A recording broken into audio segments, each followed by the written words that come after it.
बिस्मिल्लाहिर्रहमानिर्रहीम। जी मेरे प्यारे व्यूअर्स, आज हमारी मुलाकात फिर साईं महमूद बाबा से है। तो साईं महमूद बाबा की बारगाह में चलते हैं और उनसे मज़ीद सवालात करते हैं। तो इंशाअल्लाह वो जैसे हमें अपनी मलफूज़ात से नवाजते हैं तो उनसे मलफूज़ात हासिल करेंगे।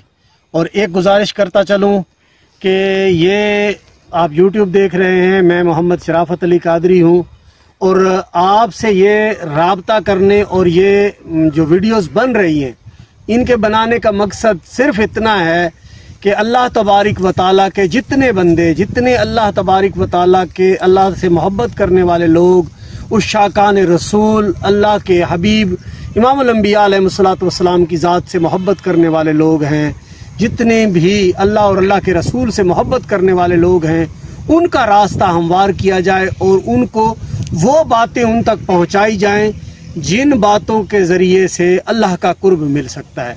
तो आइए साईं महमूद बाबा से मुलाकात करते हैं। साईं महमूद बाबा वहाँ सामने मौजूद हैं, तो आइए चलते हैं।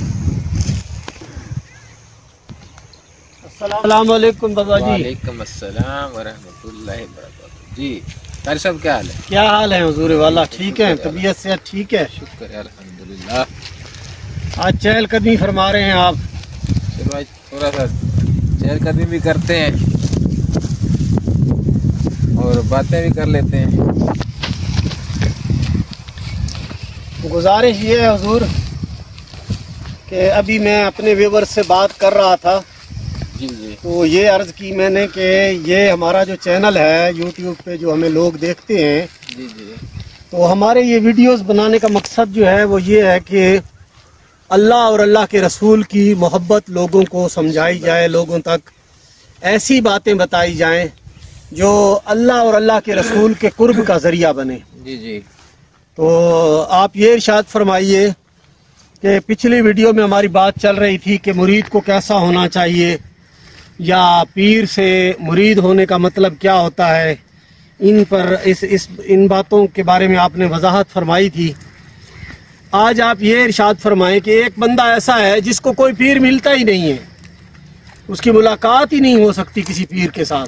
जी जी। तो फिर वो कुर्ब इलाही कैसे हासिल करेगा? बिस्मिल्लाहिर्रहमानिर्रहीम। अल्लाहुम्मा सल्लि व सल्लिम अला सय्यिदिना मुहम्मद आलि मुहम्मदिन अला क़द्रि हुब्बिका फ़ीह।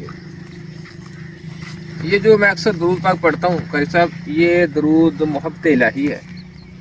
तो इस दरूद पाक पढ़ने से अल्लाह और अल्लाह के महबूब की मोहब्बत वसी होती है। तो रही बात तालिबे मौला की, जो हमें सबक मिला और जिस चीज़ से हमने हासिल किया कि जो कामिल मुर्शिद होता है वो किसी को विरद वजीफ में नहीं डालता, जिले कशी में नहीं डालता। वो इसको ना उसने किया है ना उसको जानता है। तो तालिब को चाहिए कि अगर कामिल मुर्शिद मिल जाए तो कामिल मुर्शिद क्या करता है? कामिल मुर्शिद इसमें अल्लाह ज़ात खुश खत लिखकर उसके हाथ में पकड़ाता है जी, और उसको फरमाता है कि ये जो इसमें ज़ात है इसको अपने कल्ब दिल पे लिख ले। सही। और दिल पे लिखकर उसकी मशक कराता है कि इसकी मशक करनी है आपने। सही। तो जब वो मशक करता है तो उधर कल्ब पे जो इसम लिखा होता है तो फिर वो उस पे नज़र डालता है क्या कि वो इसम लिखने से कल्ब को करार मिला। अगर जब करार मिल जाता है तो फिर कामिल मुर्शिद फरमाता है कि अब आपने इस कल्ब पे नजर रखनी है तसव्वुर से। सही।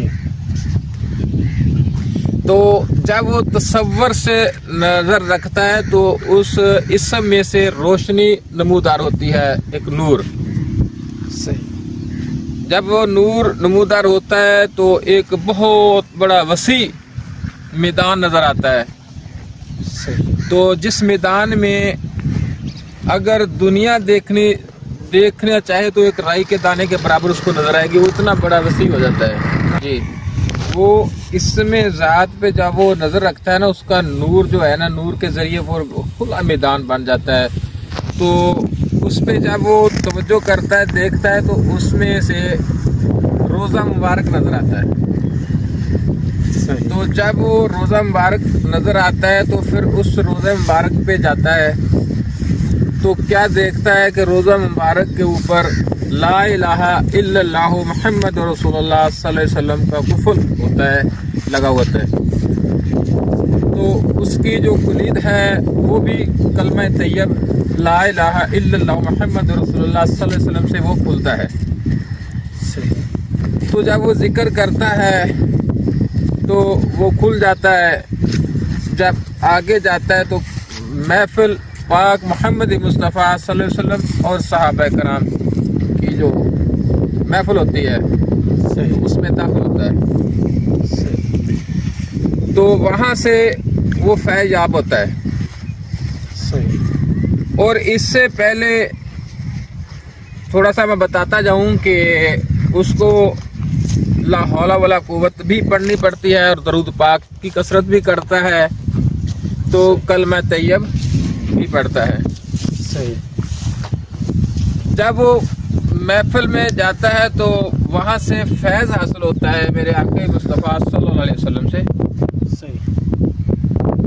तो फैज़ लेने के बाद जब वो वापस आता है तो फिर उसके साथ उसका जो कामिल मुर्शद है वो भी साथ होता है। सही। तो वहाँ फिर एक मुशाहिदा होता है, देखता है कि अगर ये महफिल राय हक की है तो ठीक है, वरना ला हौला वला कुव्वत या कलमा तैयब दरूद पाक पढ़ने से अगर महफिल ज़ायल हो जाती है सही, तो वो एक जिन्नात शैतानी एक वसवसा होता है उसकी दिखाई जाती है, तो वो इस पढ़ने से वो ज़ायल हो जाती है। अगर वो ज़ायल नहीं होती तो वो महफिल हक होती है। सही।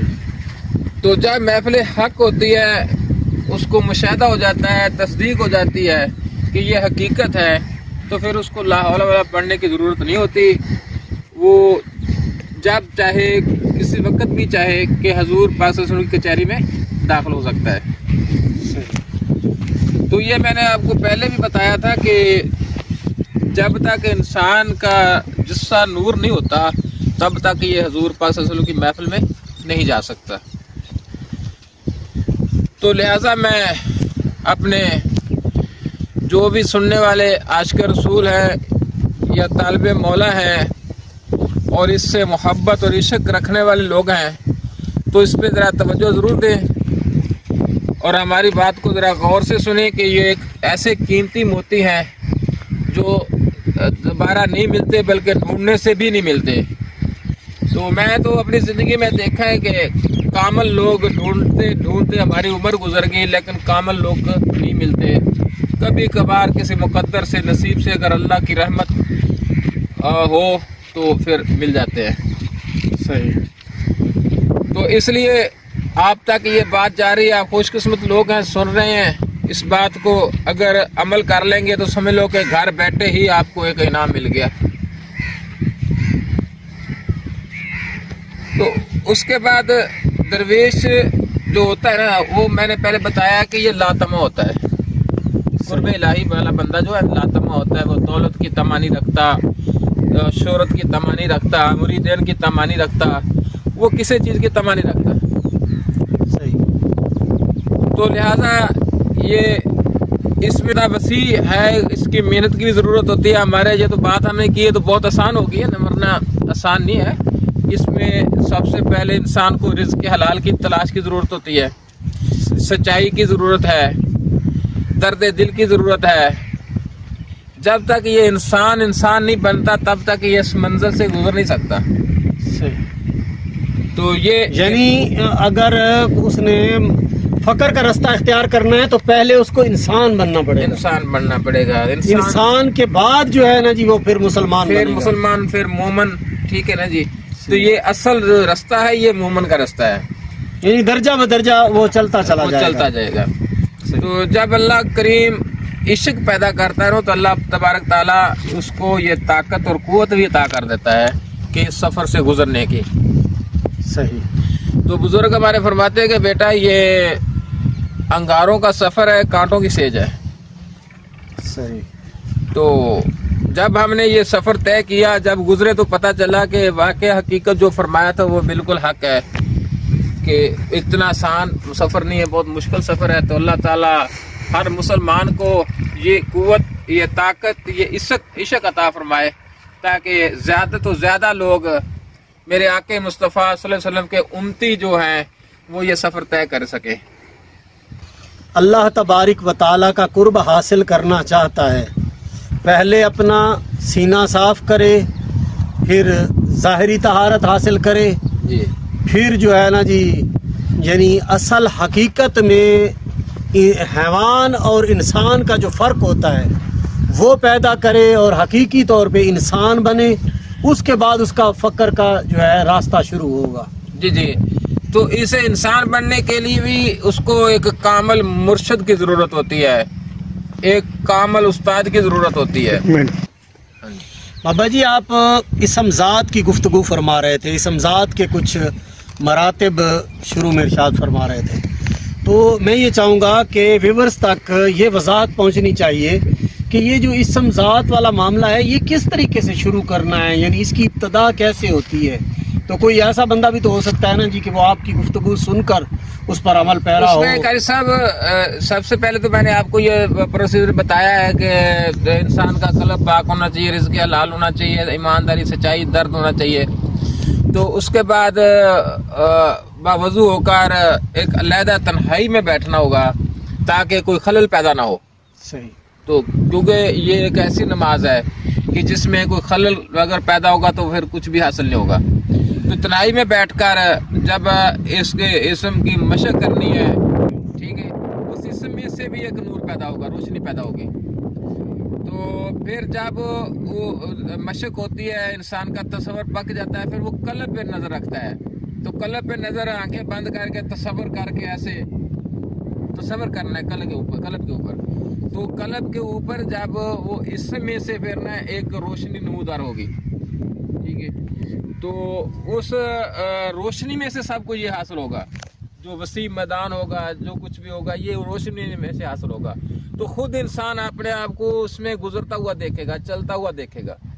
यानी इसमज़ात का तसव्वुर ये करना है कि कल्ब के अंदर लिखा हुआ है या ऊपर लिखा है, यहाँ लिखा होता है। मकसद कि आपने ये मशक कर रहे हैं ना जी जी, तो इसम सामने है, तो आपने तसव्वुर से या जो है शहादत वाली उंगल से यहाँ लिखना है, ठीक है। ऐसे लिखा तो ये अब आपका तसव्वुर जो है ना ये पक जाएगा, पुख्ता हो जाएगा। तो फिर आपका जो तसव्वुर है ना वो काम करेगा। पहले तो मशक करनी है ना देख कर, तो फिर उसके बाद देखने के फिर आंखें बंद करके लेना है, फिर उसका तसव्वुर जो है ना वो कायम हो जाता है। तो फिर तसव्वुर के जरिए फिर उसको ना देखना है, फिर उसमें से रोशनी नमूदार होगी। सही। ये जब तसव्वुर करना शुरू करता है इसमज़ात का, तो उस वक्त कुछ पढ़ना भी है या सिर्फ मतलब उसको देखते ही रहना सिर्फ? अगर दिल में पढ़ सकते हो तो पढ़ना है।